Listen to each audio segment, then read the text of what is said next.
ಬೆಂಗಳೂರು ಸಿಟಿಯಲ್ಲಿ ರೌಡಿ ಶೀಟರ್ಗಳ ಮನೆ ಮೇಲೆ ದಾಳಿಯನ್ನ ಮಾಡಲಾಗಿದೆ. ಡಿಸಿಪಿ ಸೈದುಲ್ಲಾ ಅದಾವತ್ ನೇತೃತ್ವದಲ್ಲಿ ಈ ಒಂದು ಕಾರ್ಯಾಚರಣೆಯನ್ನ ಈಗಾಗಲೇ ಮಾಡಲಾಗಿದೆ. ಅಪರಾಧ ಹಿನ್ನೆಲೆ ಇರುವಂತಹ ರೌಡಿಗಳ ಮನೆ ಮೇಲೆ ಈಗಾಗಲೇ ಅಟ್ಯಾಕ್ ಅನ್ನ ಮಾಡಲಾಗಿದೆ. ರಾತ್ರಿ 12 ಗಂಟೆಯಿಂದ 3 ಗಂಟೆವರೆಗೆ ರೌಡಿಗಳ ಮನೆಯ ತಪಾಸಣೆಯನ್ನ ಈಗಾಗಲೇ ಮಾಡಿರುವಂತದ್ರ ಬಗ್ಗೆ ಮಾಹಿತಿ ಕೂಡ ಸಿಗ್ತಾ ಇದೆ.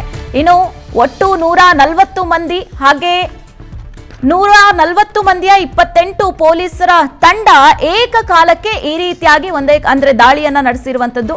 150ಕ್ಕೂ ಹೆಚ್ಚು ರೌಡಿ ಶೀಟರ್ಗಳ ಮನೆಯಲ್ಲಿ ಈಗಾಗಲೇ ತಪಾಸಣೆಯನ್ನ ಕೂಡ ಮಾಡಿದ್ದಾರೆ.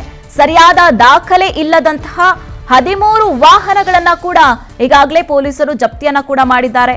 ಅಂದ್ರೆ ವೈಟ್ ಫೀಲ್ಡ್ ಆಗಿರಬಹುದು, ವರ್ತೂರು ಆಗಿರಬಹುದು, ಮಹದೇವಪುರ, ಕೆಆರ್ ಪುರಂ, ಅವಳಹಳ್ಳಿ ಸೇರಿದಂತೆ ಹಲವು ಠಾಣಾ ವ್ಯಾಪ್ತಿಯಲ್ಲಿ ಈ ಒಂದು ದಾಳಿ ನಡೆದಿರುವಂತದ್ದನ್ನ ನಾವು ಗಮನಿಸಬಹುದು. ಬೆಂಗಳೂರಿನಲ್ಲಿ ರೌಡಿ ಶೀಟರ್ಗಳ ಮನೆಯ ಮೇಲೆ ದಾಳಿಯನ್ನ ನಡೆಸಿ ತಪಾಸಣೆಯನ್ನ ಪೊಲೀಸರು ಮಾಡಿದ್ದಾರೆ. ವೈಟ್ ಫೀಲ್ಡ್ ವಿಭಾಗದ ಡಿಸಿಪಿ ಸೈದುಲ್ಲಾ ಅದಾವತ್ ನೇತೃತ್ವದಲ್ಲಿ ಪೊಲೀಸರು ಈ ಒಂದು ದಾಳಿಯನ್ನ ಮಾಡಿರುವಂತದ್ದನ್ನ ನಾವು ಗಮನಿಸಬಹುದಾಗಿದೆ. ರಾತ್ರಿ ಸುಮಾರು 12 ಗಂಟೆಗೆ ಏಕಕಾಲಕ್ಕೆ ಮನೆಗಳಿಗೆ ಹೋದಂತ ಪೊಲೀಸ್ ಸಿಬ್ಬಂದಿಗಳು ಸುಮಾರು 28 ಪೊಲೀಸರ ತಂಡ ಅವರ ಮನೆಗಳಲ್ಲಿ ತಪಾಸಣೆಯನ್ನ ನಡೆಸಿದ್ದಾರೆ.